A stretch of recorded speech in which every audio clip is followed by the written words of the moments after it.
Back in March, I started drawing potion bottles just for the fun of it, eventually with plans to integrate them into other stuff that I do.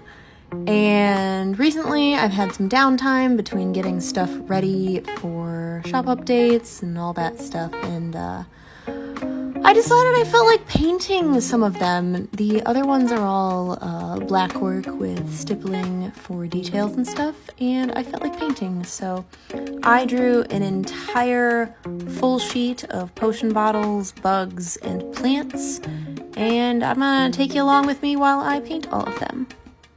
This is the first one. It's apparently poison for Cusco. But also like the Hercules one. I don't know what's going on. But anyway, which one would you like to see me paint next? Alright, today's mini painting is the mushrooms in a jar. These are supposed to be inky cap mushrooms, if you couldn't tell. Inky caps are one of my favorite types of mushrooms. They just make me think of little goth mushrooms, and it just makes me smile whenever I think about it. I'm planning on going to the Renaissance Festival this year, and I'm going to make myself an inky cap mushroom hat and just go as an inky cap mushroom. So I'm very excited about that, and when I do it, I will make a video about it and show you all, of course. To do these paintings, I am using the Stuart Semple, the world's coloriest watercolor set, and Micron pens, and for this painting, I used an iridescent, like pearly paint up at the top for the ball on top, and that is from a Coliro M1200 watercolor palette. I don't know. I got it on Amazon. It's got pretty colors in it. It works well. It's from Germany, apparently. But anyway, here is the finished jar. I did go back off camera when I found my thinner microns, and I added some more line work because it didn't look finished to me, but I needed to find my 0.02 and my 0.005. But anyway, what should I do next? Today's painting is this little tiny dragon inside a bottle, sleeping on his hoard of gems and coins. This particular bottle, I think I am most proud of out of this entire sheet of bottles. I've never drawn or painted a dragon before, and this bottle was the last one that I added something to, except for the tiny Mothman in the upper corner of the sheet. But anyway, one of the last drawings added to this sheet of stuff. And I love him so much. I actually posted just a picture of him on my personal Facebook page, and I'm like, you guys, I've peaked as an artist. I will never do anything better than this. And I just think he's so sweet. I added metallic paint and shiny iridescent paint, so this particular painting just shimmers and shines so beautifully, which seemed correct for the subject matter. I have found that reworking the line work on top of the metallic paints is such a huge pain in my butt. The microns just don't want to have anything to do with drawing on top of the metallic watercolors. I eventually worked it out and it was fine, but it was a pain, I tell you that much. Here's the finished painting. I'm obsessed with him. I love him so much. And what painting do you guys want to see next? Also, any of the bugs or plants as well. This first little section of this clip is me putting liquid latex onto the eyeballs of the cat. This keeps me from getting any of the paint onto the eyes themselves. And in my mind, yes, any cat would crawl into the jar because cats are liquid, it's what they do, but only an orange cat would get stuck in it because someone caught them and corked them in there. Like, that's orange cat energy if I had ever seen it. You know what I mean? But look at this. This is so satisfying. Oop. And oop. So fantastic. Anyway, paint them black because they're just soulless and also no thoughts whatsoever in those eyes. Only elevator music and toe beans. Anyway, I think I like the little stripies I added. I'm not 100% sure though. I tried to add some white gel pen circles on the eyes. Didn't like it. Covered it over with Micron. Anyway, which one should I do next? Let me know in the comments. Look at that boy. This jar was actually one of the ones I wasn't looking forward to painting. Not because I didn't know what I wanted to do or anything. It's just that it's very fiddly with all of the individual little suckers and everything, and I was just, I don't know, I wasn't feeling it, I wasn't ready, but I did it anyway. I did have to look up reference photos. Once I did that peachy color on the full tentacle, I was like, something doesn't look right, and I was right, it needed to be darker. But I popped some liquid latex onto the bubbles so that when I paint the water over it later, it doesn't. I wanted them to stay nice and crisp and white and not get covered in blue because I made the water super, super blue. I do really like the deep dark purple that I added to the edges of the tentacle. I think it looks nice. But I went with a nice iridescent, shiny, like blue tinged silvery color just to add a little pop of shine to those bubbles. I think it looks nice. And of course, all the line work. My hand blocks the camera so much when I do line work. Oh well, I'd rather block the camera than have my line work come out shaky and gross. So you get to see my fist. Anyway, final painting. I really like how it turned out, and let me know which one I should do next. When I was painting the octopus tentacle, I mentioned that it was one of the ones I was least excited to paint. This was the one I was least excited to paint. Not one of, the number one. and it's not because I don't like it, because I do, I think it's great. But it's because Galaxy Art either, in my opinion, Galaxy Art either looks good or really bad. And I don't really think there's an in-between, and I had never painted any Galaxy Art before, and so I just didn't want it to look like crap.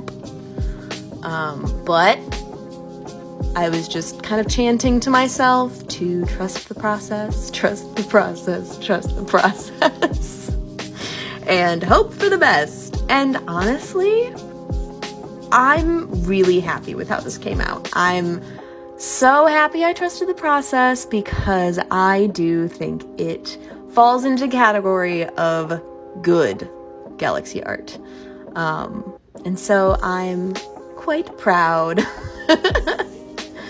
I may have gone maybe a little bit overboard with all the extra stars, but I think it looks great. Just enough sparkle, just enough shimmer on the stars and the planets. Please tell me, which one would you like to see me paint next? Alright, today we're doing the little mushroom jar. A bunch of people have asked for this one over the course of all of these videos. I started with my liquid latex over the top of the mushroom caps, just so that I didn't have to deal with them, like painting around them while I was doing the just main glass color and everything. This one is going to be fairly simple and pretty straightforward.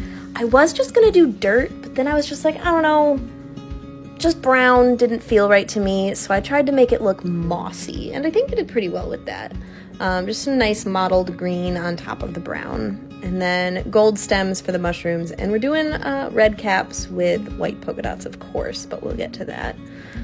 I'm really glad that this one was simple because I had a full case of the nopes today. I just didn't have much in any sense for energy for this kind of thing. So I was happy this one went pretty quickly. And I do think it's really cute. I think it turned out really nice. I'm happy with it. So no complaints on my end by any stretch.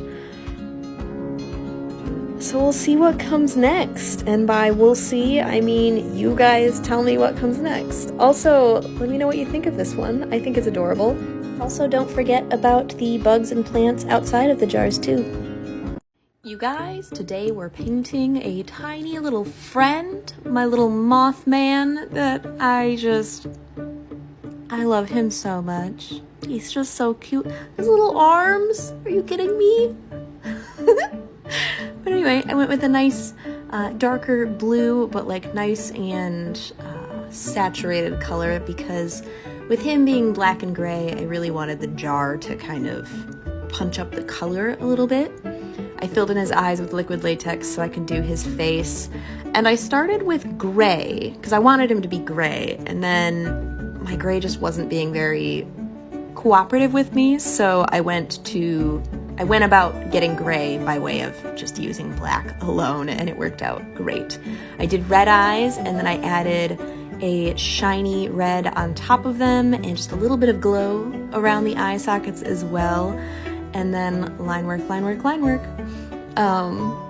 I think he's so cute. Oh, I did a little bit of metallic on his little antenna as well. It's very hard to see in the video, but I love him so much. Which one should I do next? I'm having so much fun with these. All right, you said beetles, and I'm gonna give you 3 different ones because we've been painting the jars, which of course are fun and amazing, and yes, I love them, but we've been completely ignoring all of my little buggy babies all over the rest of the sheet. So we're gonna start with this first one. It is based on a scarab, which happens to be my favorite type of beetle.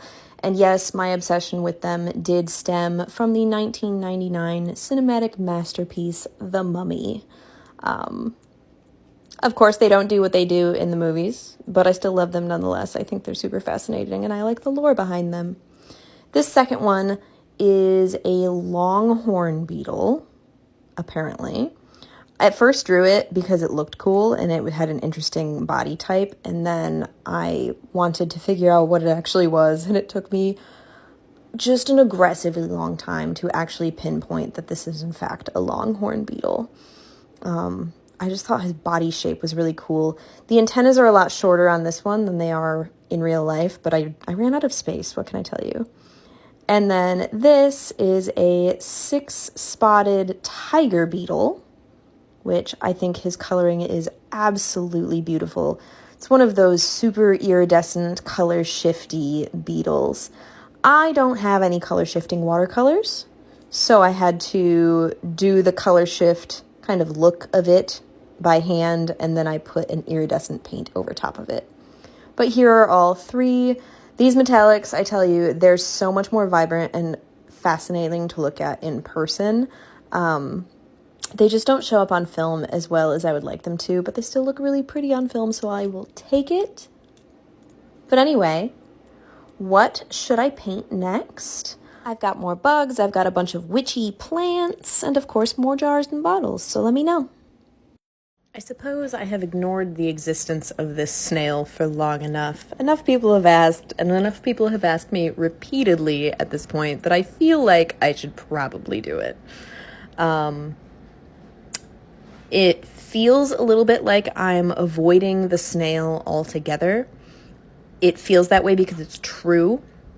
I really wasn't sure what colors I wanted him to be. This color palette was so kind of like blah to me. It had sitting around from when I painted the octopus tentacle, so that was convenient.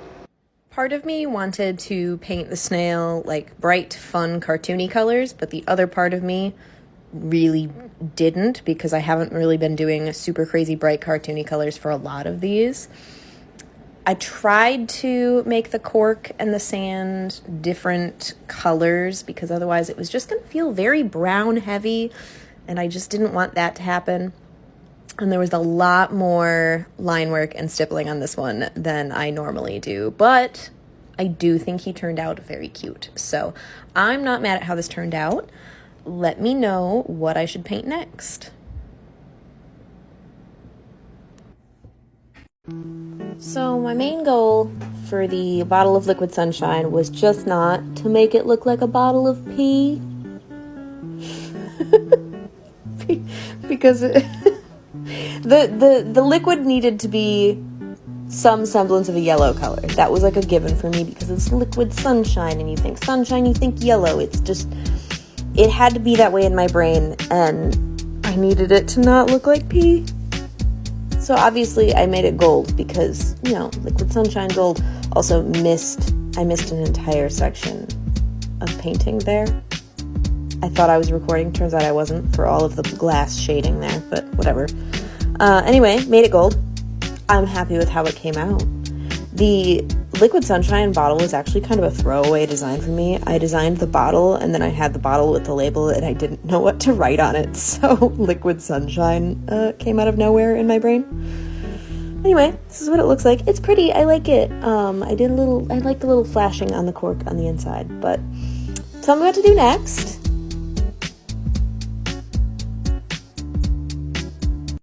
Today we're painting the firefly jar, and I started out with liquid latex on just the fireflies, and then I came up with an idea for how I wanted to paint this, so I had to put liquid latex on everything else so I could get a good dark background on this. I wanted it to feel like it was nighttime and give them the ability to glow. I definitely went off camera there. I don't know how that happened, other than I got distracted. I definitely oversaturated the paper a couple too many times on this one and didn't like it for a while. I had to get used to it, but look at this peel.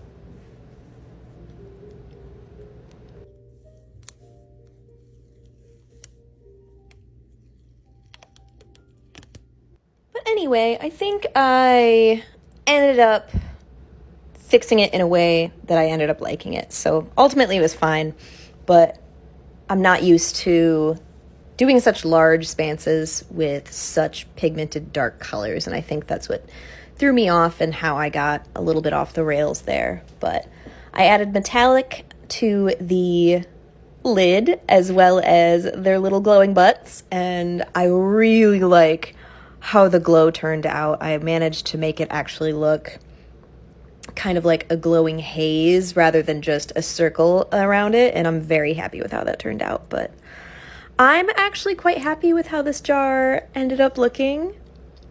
The bugs look so good. Love it. Anyway, which one should I paint next? All right, it's time to paint our little goldfish friend, and also time to address this very, very common question.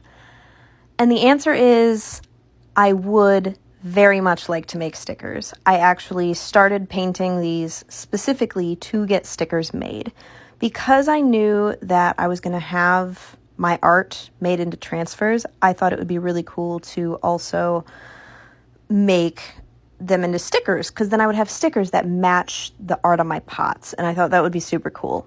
Also, we are not going to talk about the absolute disaster going on at the top at the top of this page right now. But anyway, yes, I would like to make stickers.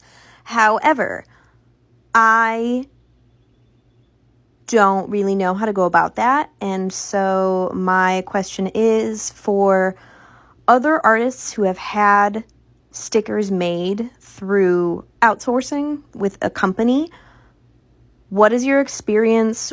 Who do you like to go through? Like, how can I make this as painless as possible for myself? Because I'm okay with paying a good amount of money to get really high quality stickers made. Like, I want the kind of stickers that you can put on a water bottle and it's not going anywhere, and it can get washed and it hold up beautifully. Like, I want the good shit. You know what I mean? And I don't even know where to start other than like the main companies that you see, like Sticker Mule and stuff. But like, are they good? I don't know. So if you're an artist that has made stickers before, tell me what you know. Give me some tips. And if you aren't an artist who makes stickers, but you know of kick-ass artists that make really good stickers, tag them so they can help me. Please help me. But anyway, here's our little fishy boy. I went very classic, very bright orange, and I gave him a gold overlay. So he is shiny and the bubbles are shiny, and I'm very happy. I think he's so cute. Tell me what to paint next. Today's painting of the day is the Ominous Mist, because it being called Ominous Mist made me giggle, and that is all the reason that I needed to paint it. I started with the glass and the cork because, I don't know, why not? Mostly because if the blue got into the mist, it didn't matter. And then I went completely over with gray, and then I tried to go in with like blue and pink and purple, like colors that would mix into the gray in a nice way. And I didn't realize as I was making it that I was actually making bisexual mist. So it's Ominous Bisexual Mist, which honestly checks out because like all of the bisexuals that I know would be totally vibing with just being called ominous. So I think I did my bisexual friends justice. But anyway, what should I paint next? I'm thinking something not in a jar or a bottle, so... Today's painting session is brought to you by the color brown, because all of these bugs are brown. A lot of people have been asking about the leopard slug, so I painted him. And the centipede I was really excited for. I did not know what I was doing with this one. Completely winging it the whole time and truly hoping for the best and trusting the process. And in the end, I really like how it came out. It is a little screwed up in a couple areas, but that is because of the mess that I made with the paper from a couple paintings ago. And the Death's Head moth. So many people have been asking for my moth boy, and I have been avoiding him. Not because I don't love him, because I love him so much, but because it's so much brown, and also I didn't know what I was going to do or how I was going to do it, and I was worried about screwing it up. 100% of my anxiety reason for putting it off for as long as I have, but I am incredibly happy with how it ended up coming out. I wasn't going to do some of my like line work and stuff with the microns, but I ended up adding some nice extra line work and stuff, and I really love how it turned out. Here are all 3 of them. I'm so happy about that centipede. He looks awesome. But look at that Death's Head moth. Like, are you serious? I love him so freaking much. I'm very happy about today's painting, and now tell me what to do next. There's not much to say about this one. It is a bottle of teeth. I used liquid latex to block off the teeth so that I didn't accidentally get blue all over them when I do the background of the actual like jar portion. Pretty straightforward. I used the more muted blue instead of the really bright cartoony blue. It felt correct for this one. And for whatever reason, not quite sure why, I decided to make the like cork portion of this rather than a cork, some sort of like opalescent glass, I guess. I don't know what it's supposed to be other than pretty, because it's freaking pretty. But you get a really good latex peel here.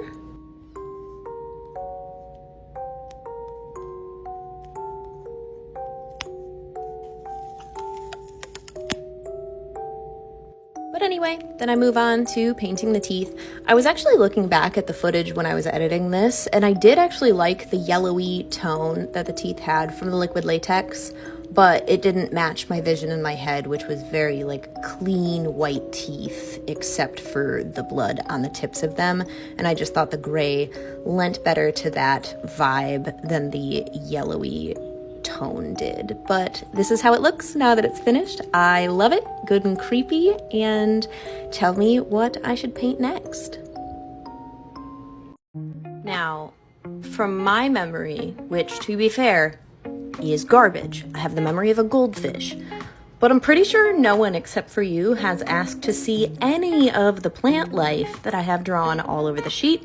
So we're gonna do all of them at once because I'm sick of them just being line work. I think florals with just line work and no added detail look not great. And I was truly sick of looking at them, so there you go. All of the plants are either plants that heal or plants that harm. I started with just looking up like witchy plants, but I had no way without extended research of like really verifying that, and that bothered me. So I straight up just looked at things that were poisonous or used in some way, in some sort of healing manner. I truly feel uncomfortable drawing plant life. They just never make sense to me. But anyway, this is Bittersweet Nightshade. This is basil, and then next to the basil is my favorite flower, Lily of the Valley. We have vervain. Up here is belladonna, which is a different type of nightshade. And then St. John's wort with all of its yellow. A dandelion seed, of course. This is a ginkgo leaf, which I think are the coolest leaves. This is a devil's trumpet, chamomile, and of course lavender.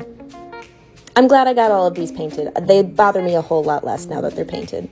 Anyway, what do you want to see next? All right, let's do the cute little ghosty guy.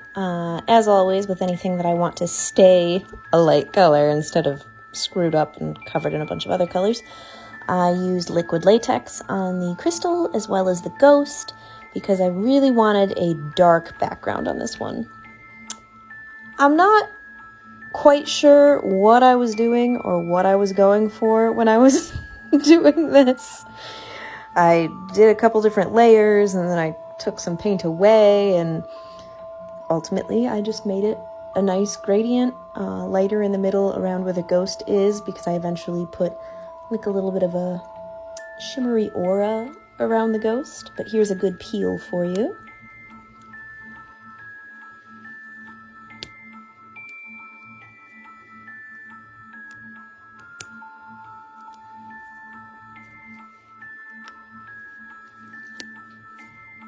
Anyway, basic black background, and then for whatever reason, I led with filling in his eyes and mouth. I don't know why, but I chose a shimmery, like iridescent color shift paint, specifically one with like a greenish shift to it.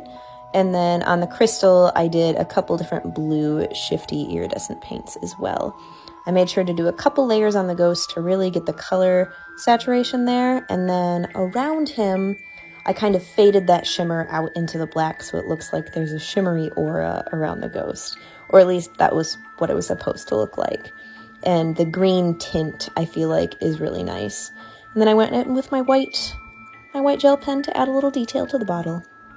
Anyway, I think he's adorable. What do you think? And also, what should I paint next?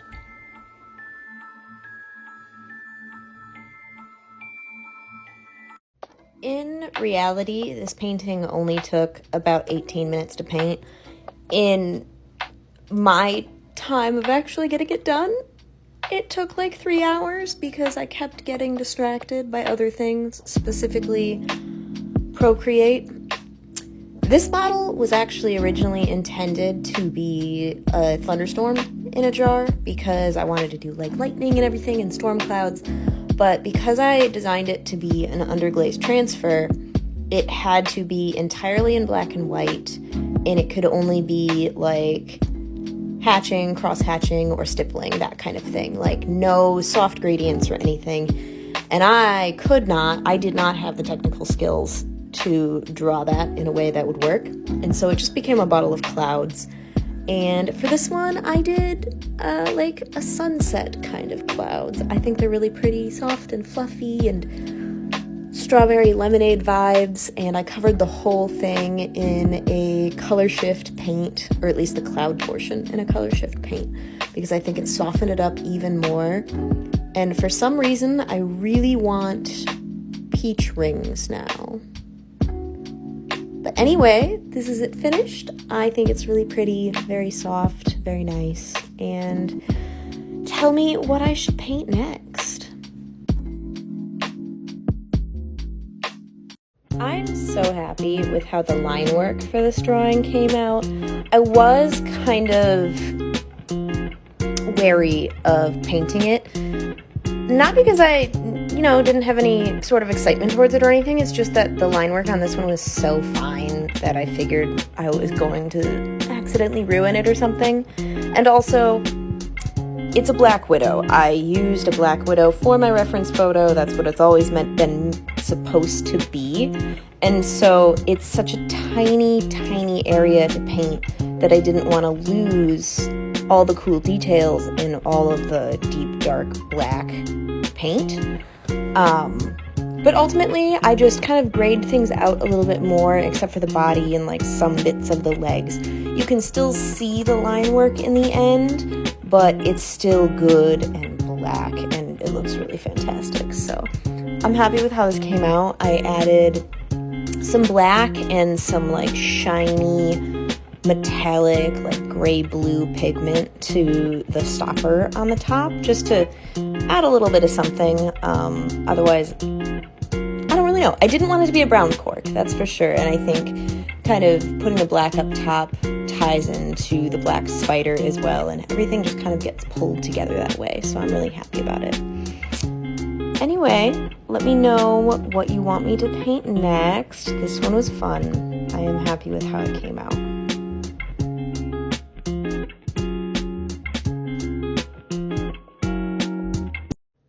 Number of people were a little confused by what was going on in this jar. It is in fact a gelatinous cube. I don't know, there's something about gelatinous cubes that just make me giggle as a concept. And like there's a gelatinous cube plush that I want so badly, and it's cube shaped, obviously, and it has smaller plushies that are inside it that are like the skull and the sword and the shield and stuff, and I think it's so funny and I just need to have it. But I went with acid green. A lot of the imagery you see is either acid green or looks vaguely ice cube colored. And obviously with the jar being a nice bright blue, I didn't want the gelatinous cube portion to also be blue. I didn't want it to feel like it was ice. It needed to be slime colored, essentially. And then I did a base wash of gray on top of black on top of the shield and sword, and then a gray and bone color wash on the skull and the bone. And then I tossed a nice metallic on top of the metal portion of the shield and the sword. And that is my little gelatinous cube guy. I think it's so cute. I love it so much. Definitely want to make a sticker of this one if I do end up making stickers, and I think I want to make it actual size. Thoughts on actual size, because it's so small. I think it would be super cute. But tell me what I should paint next. I'm having so much fun. I will have you know that all I can hear when I look at this drawing is this. Look what I got. I got a jar of dirt. I got a jar of dirt. And that was the entire point. So if that's also what gets stuck in people's heads when they look at this drawing, is that I have successfully completed my mission. Because I was chanting this to myself in my head and also not in my head during the painting process for this one. So it's just a sound that lives rent-free in my head and has for a number of years now. So that is the jar of dirt and what the jar of dirt was based on, and it brings me much joy. So there you go. I was actively putting off the painting of this one, but that's just because it's brown. It's a jar of dirt. It's just not that exciting to paint. But I still love it so much, so just tell me what I should paint next. Look what I got. I got a jar of dirt. I got a jar of dirt. So a fun fact about this particular bottle is it's the first one. I drew this one specifically for that set of earrings and realized how much I enjoyed drawing these little bottles, and kind of reminded myself that drawing is a thing that I am actually good at if I put my time into it, and I enjoy doing it if the thing I'm drawing is of interest to me. So you guys can thank this particular bottle for this entire series and all of the drawings that I made and all of the drawings that I got made into underglaze transfers, because this is the one that started it all. It's also why it makes me so happy and I love it so much, and it's also why I was completely unwilling to make it pink and turn it into the poison fruit Cusco, because no, this is my Wednesday Addams poison bottle, and it will never be anything else to me. It's got that love and special place in my heart from me, and it could never be anything else. And this time I made it shiny. I added a nice shiny top coat to the green. It's not super duper noticeable on camera. It's also not super duper noticeable in person. It's a good little subtle shine, and there's the tiniest amount of color shift, and I think it looks really pretty. But tell me which one to paint next, and I hope you enjoyed this one. All right, your comment is the magic special comment that gets me to paint 3 different vials tonight, because very few of these have been asked about, and because people are more interested in the more intricate things on the other side of the page, I figured let's do 3 of them in one shot, get them done. And I'm also trying to get these paintings finished, because I want to be able to make stickers by a certain time period, and in order to do that, I have to finish all of these, so you get 3. This is the one you asked for, of course. I went with a sunset kind of color scheme. This second one, I was kind of basing my color choices on what the colors of the things around them were. That was important to me. I didn't want like a pink vial next to a pink vial, or a green one next to a green one. So this one got to be purple. I went with an emerald in the top for some reason or another, and then gold detailing. And then I went with this last little itty bitty like teardrop shaped one. And I realized I hadn't done like a dark silvery liquid filled one yet, so that's what I went with. All of them have tons of color shifty metallic detailing on them, because I felt like because they were so simple, adding those extra pops of something exciting would really kind of send them over the edge into interesting again, you know? But anyway, we have 3 bugs left, 2 vials on this side of the page, and then all of the fancy stuff on the other side. What should I paint next? Alright, these are the last 2 potion bottles on the left side of the page, starting with the bubbly vial. In my mind, this has always been green. I don't know why, but it's always been a sickly acid green color. And as I was working on it, I figured I would do a nice ombre effect, a good gradient from dark to light. And I was going to add a iridescent kind of color shift on top. But because I added a little bit of texture and detail to the green itself and to the bubbles, I didn't want to add the color shift on top because it can sometimes muddle the extra details. So I just stuck without it. And then for the love potion, it was going to be pink. If anyone thought it would be anything other than pink, I don't know why you would think that. Love potions are pink. That's the rule. But I did a deep pink to a light gradient again. I like gradients for these simple ones just because it adds a little bit of something more interesting to them. And then I did do a color shift on top of the pink, and I custom made a somewhat rose gold metallic there as well for the pendant and for the stopper on top. But there you go. 2 potion bottles today, both super bright, very cartoony. I enjoy both of them quite a bit. I think for as simple as they are, the bright colors just really make them pop, and I think that's fun. We have 3 bugs left, and then all the stuff on that other side. What should I paint next? I mean, how could I say no to who I can only assume is a really awesome 6-year-old? Because any 6-year-old that asks someone to paint a bat has got to be super awesome. So here you go. I will paint the tiny, tiny little bat. This is one of the smallest paintings on the sheet, and it makes me smile so big because it's just so cute.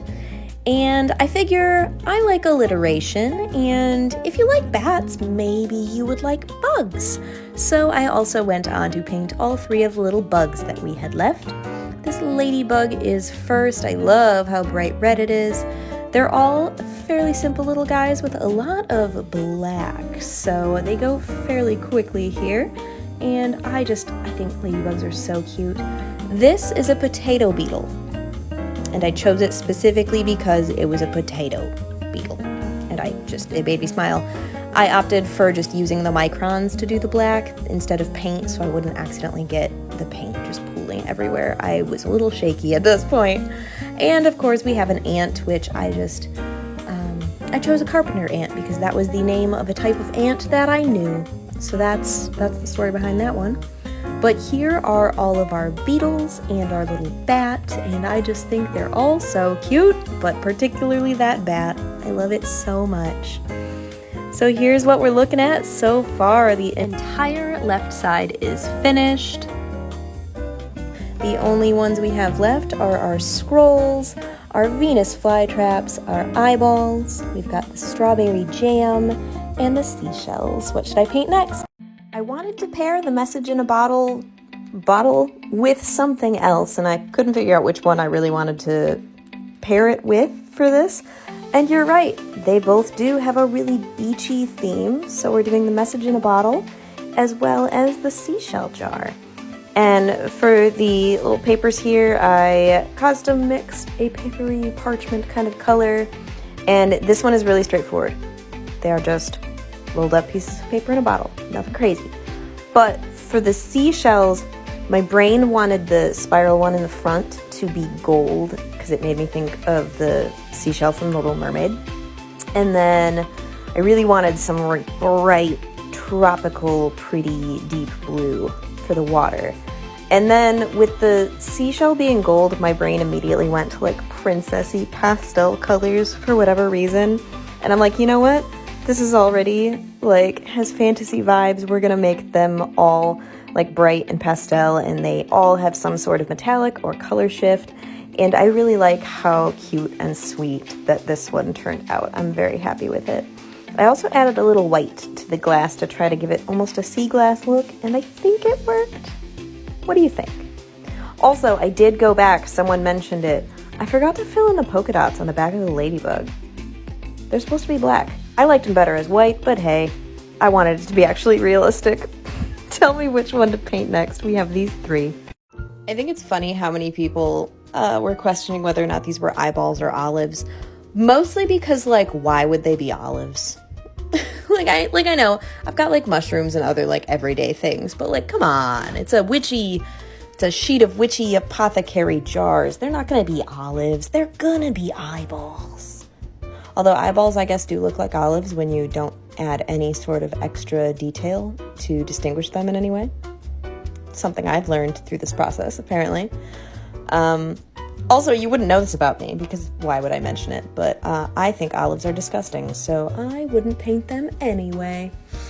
I went with the three main eye colors, blue, brown, and green, and then I threw in a purple one because I have always wanted to have purple eyes. I think having purple eyes would be like the coolest thing ever. Like, to the degree that I do have colored contacts that are purple that I spent money on and never wear, because that's how I do things. Anyway, good old latex peel, so satisfying. And then I proceed to color the whites in, obviously, because even pure white things don't look white in a situation like this. So we add some nice shading, and then for a little bit, that's all I do. I go on and do the line work, and then I realize that, like, the eyeballs really do need, like, the red veins that you see in people's eyes. Otherwise, they just look naked somehow. So I went back in and I added just the finest little bit of red lines. Nothing too crazy, nothing too bright, just a hint of them. Anyway, this is the sheet so far. I mean, at this point, you can guess which one I'm gonna paint next. Okay, in this video, I'm gonna tell you all of the materials that I use.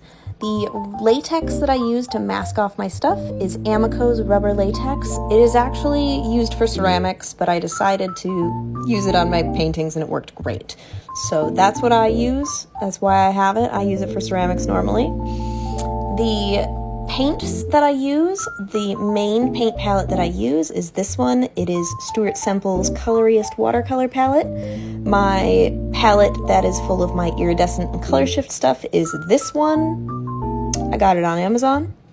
And then my golds and silver are this one. It has no name on it. I also got it on Amazon. It's fine. It's not great. It's fine though. These are the types of brushes that I use. They're meant to have water put in the handle and kind of used as a travel brush. I don't put water in the handle because I tend to more primarily dry brush my watercolors, surprisingly. I'm not going to give you the brand of most of them because the brand sucks and the water comes out way too fast. Not worth purchasing. And for my line work, I use microns like so many other artists that do any sort of line work. And I have these Jelly Roll white gel pens for like highlights and stuff. I don't like them. I will be trying a different brand next time, but that is what it is. Anyway, here's the jam jar. Looks vaguely watermelon-y after I added the seeds. I kind of regret adding the seeds, not gonna lie. But that is the strawberry jam jar. I hope you like it. And we have the last one left. All right, everyone, it's the last painting on the sheet. We are doing the Venus flytraps, finally. I know tons of people wanted to see this one, and I'm sorry if it tortured you, but I did use you guys' desire to see this one as a way to get people to keep commenting on the videos. With engagement as low as it is, forced engagement like that is sometimes necessary, and I'm sorry that it had to be that way. Also, earlier on in the series, I had a few people using the, you know that type of comment that's like a countdown, where it's like, day 1 of asking for such and such, day 2 of asking for such and such.